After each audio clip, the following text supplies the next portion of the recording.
بسم الله الرحمن الرحيم.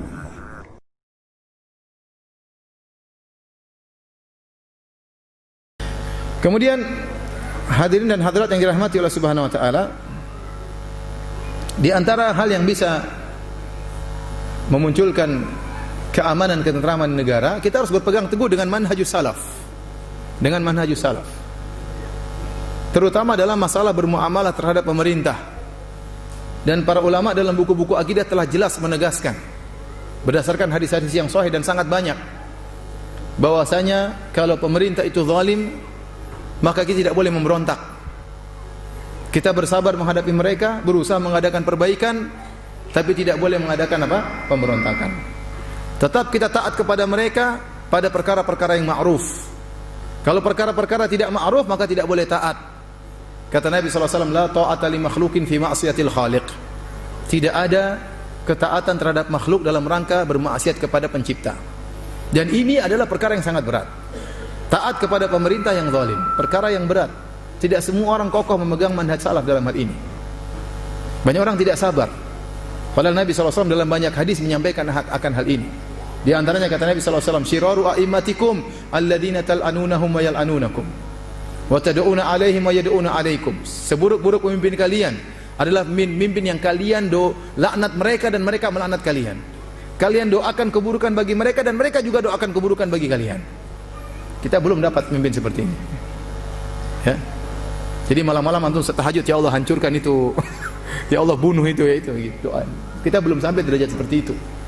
Ini saling melaknat antara pemimpin dengan rakyat, saling mendoakan kejelekan antara pemimpin dan rakyat. Para sahabat bertanya, "Afala nunabidhuhum bisayf?" Apa kita perangi mereka dengan senjata ya Rasulullah? Kata Rasulullah SAW, "La." Belum, enggak boleh. Ma aqamu fikumus shalat, sementara mereka masih membiarkan kalian salat, menegakkan salat, maka tidak boleh. Dalam riwayat yang lain, ma sallau, selama mereka masih salat. Dalam hadis yang lain, illa antaraw fihim kufran buahan indakum fihi minallahi burhan.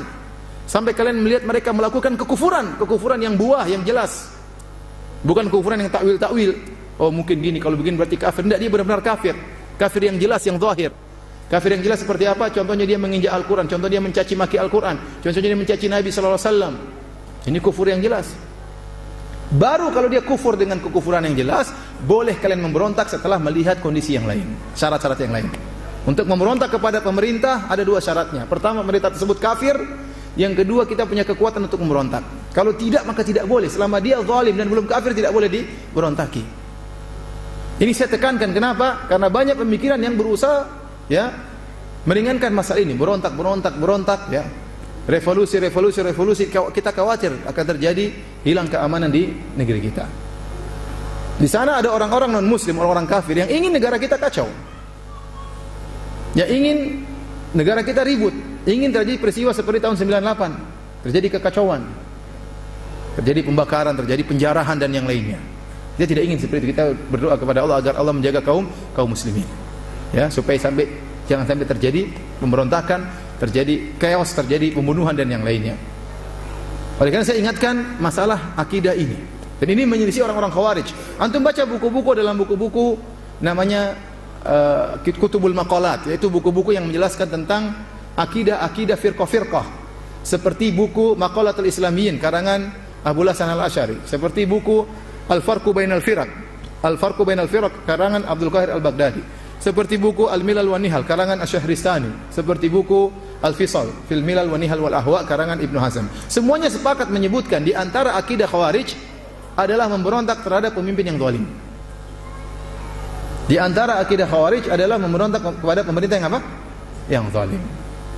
Ini yang membedakan kita dengan mereka. Ya. Bukan berarti ada orang mengatakan berontak dia Khawarij, saya katakan tidak, tetapi itu ada pemikiran Khawarij seperti itu. Ada pemikiran Khawarij. Baik, akan ada syubhat-syubhat yang melegalkan pemberontakan.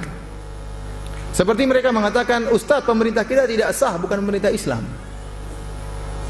Karena dipilih melalui demokrasi, dan demokrasi tidak Islami. Lantas kenapa kita taat kepada dia? Ya. Antum bayangkan kalau pemerintah tidak ditaati, gimana kondisi Indonesia kira-kira? Enggak mungkin negara itu jalan kecuali pemerintah ditaati. Tentu pada perkara-perkara yang ma'ruf. Kalau semua orang Islam berkeyakinan pemerintah tidak ada nilainya, tidak perlu ditaati, bagaimana kondisi negara? Pasti kacau. Ada lampu merah enggak ditaati, ya kalau enggak juga enggak apa-apa. Apa-apa tidak ditaati. Ada urusan ini, urusan itu enggak usah ditaati, enggak apa-apa. Enggak bisa jalan negara kalau begitu caranya. Enggak bisa jalan negara. Ya. Oleh karenanya para hadirin dan hadirat yang rahmati Allah Subhanahu wa taala, kita katakan pemerintah kalau dia sudah berkuasa dengan cara apapun, meskipun dengan cara yang tidak islami, tetap dianggap pemerintah. Karena disebut dengan ulul amri. Ati Allah, ati Rasulullah, ulul amri minkum. Taatlah kepada Allah, taatlah kepada Rasulullah dan ulul amri yang mengatur urusan kalian. Siapa tuh ulul amri? Yaitu mengatur urusan kaum muslimin, yang ngatur hajinya, yang ngatur kalau ada peperangan, yang ngatur masalah macam-macam, ya, masalah pernikahan, itu namanya pengatur urusan. Maka tidak benar seperti kelompok-kelompok kecil seperti Islam jamaah, Islam ini, Islam anu, itu mereka bukan ulul amri karena enggak ngatur urusan kita. Paham? Yang ulul amri itu yang pemegang kekuasaan, yang menentukan kebijakan, itu ulul amri. Meskipun mereka meraih pemimpinan tersebut tidak dengan yang syar'i. Oleh karenanya para ulama menyebutkan di antara bentuk pemerintahan yang syar'i di antaranya seperti penunjukan. Semua sepakat mengangkat seorang jadi pemimpin, seperti waktu Rasulullah SAW meninggal, para sahabat mengangkat Abu Bakar dengan aklamasi, dengan kesepakatan. Ya, atau kemudian dengan ditunjuk kepada sesudahnya, seperti Abu Bakar menunjuk siapa? Umar. Atau kemudian Umar memilih beberapa orang, 6 orang, kemudian salah satunya di antara mereka musyawarah siapa di antaranya. Dan ada cara yang tidak syar'i. Cara tidak syar'i seperti taghallub, dengan kudeta. Kudeta itu bukan cara yang syar'i.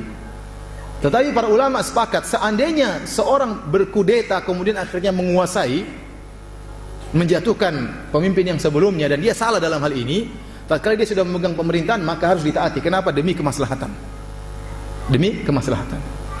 Kalau kita bolehkan memberontak lagi sebagaimana dia dulu memberontak, maka akan terus bertumpah darah. Akan terus bertumpah darah. Kita lihat ada beberapa negara yang direbut paksa oleh pangeran setelahnya misalnya. Ya. Seandainya kalau kita mengatakan harus memberontak lagi, akhirnya gimana? Bagaimana mau jalan suatu negara? Jadi maksud saya, selama penguasa sudah jadi penguasa dengan cara apapun dan dia memegang kekuasaan, apakah dengan cara syar'i atau maupun cara tidak syar'i, tetap dia pemimpin. Tetap dia pemimpin. Maka menurut kita mempelajari masalah maslahat, ya kita tahu namanya maslahat suatu negara yaitu pemimpinnya ditaati. Adapun kalau tidak ditaati, ya tidak akan jalan kemaslahatan. Dan Islam dibangun di atas menimbang antara maslahat dan apa? Mudarat. Ya. Saya ulangi, di antara akidah Ahlussunnah wal Jamaah tidak boleh memberontak kepada pemerintah selama dia belum apa? Kafir. Nabi yang suruh kita sholat, Nabi yang suruh kita puasa, Nabi yang suruh kita sedekah, Nabi yang suruh kita haji, Nabi yang suruh kita sabar. Kata Rasulullah SAW, kalian akan mendapati asarah. Asarah itu kalian akan dapati pemimpin yang hanya memikirkan dirinya sendiri, hanya ngambil duit buat dirinya sendiri. Kata Nabi SAW, fasbiru, bersabarlah kalian, hatta talqauni alal haud, sampai kalian bertemu dengan aku di telagaku. Suruh sabar. Ya, maka saya ingatkan, jangan sampai anda kemudian ikut serta dalam merusak keamanan, memprovokasi untuk memberontak. Hati-hati. Silakan menasihati, silakan mengadakan perbaikan, tapi jangan terprovokasi atau memprovokasi untuk melakukan kacauan yang melanggar hadis Nabi SAW. Kemudian ada yang terbunuh, ada 5 orang terbunuh, kemudian berkembang 100 orang terbunuh, dan betapa banyak negara hancur gara-gara diawali dengan usaha untuk memberontak. Contoh Suriah, awalnya pemberontakan kecil-kecilan. Sekarang yang meninggal 1 juta orang pun sudah meninggal. 500.000, terakhir saya dengar 500.000 berapa bulan yang lalu. Itu yang kehitung, entah yang enggak kehitung berapa. Yang wanita diperkosa, anak-anaknya harus pergi dari kampungnya, terusir, yang meninggal enggak ada yang menerima mereka. Pemerintahnya zalim, ya, dulu zalim. Makanya para ulama kibar di Saudi waktu ditanya apakah memberontak kepada Bashar Assad, tidak ada ulama kibar yang mengatakan boleh. Padahal dia kafir. Dia bukan Islam, ya. Tetapi kenapa syarat kedua tidak terpenuhi? Tidak punya kemampuan. Syarat pertama sudah, dia bukan Islam. Baik. Syarat kedua harus ada kemampuan. Mereka tidak punya kemampuan. Tidak ada ulama besar yang memfatwakan. Jawabannya semuanya suruh sabar. Sementara ulama-ulama muda, dai-dai muda semangat, suruh berontak, suruh marah, ya. Kemudian tiba-tiba 500.000 menghilang. Kota hancur, semuanya hancur, ya. Ulama-ulama yang tadinya kecil-kecil, yang muda-muda mengatakan semangat, akhirnya sekarang terdiam. Anak kecil terbunuh, wanita diperkosa, gara-gara fatwa mereka. Asal ngomong. Coba kalau ada orang datang sama saya, misalnya saya ulama besar, Firanda, ini kita akan melakukan pemberontakan, tapi kemungkinan akan mati 500.000 orang. Kira-kira jawaban saya apa? Nekat? Saya berani berbicara tentang darah kaum muslimin terbunuh begitu banyak, kemudian saya diam-diam aja di rumah, senang-senang dengan istri saya. Ya akhi, Nabi Musa alaihissalam tidak disuruh melawan Fir'aun. Nabi Musa disuruh kabur oleh Allah Subhanahu wa taala. Ente suruh orang-orang miskin yang tidak punya apa-apa, kemudian suruh lawan tank, suruh lawan. Saudi saja sekarang sudah berusaha masuk untuk mengatasi, belum bisa teratasi. Negara hancur begitu saja. Darah kaum muslimin tertumpah. Ashabul Kahfi, mereka berdakwah. Tatkala mereka takut dibunuh, mereka kabur sembunyi di goa Al-Kahfi. Allah tidak suruh mereka untuk memberontak, tidak mampu. Ya.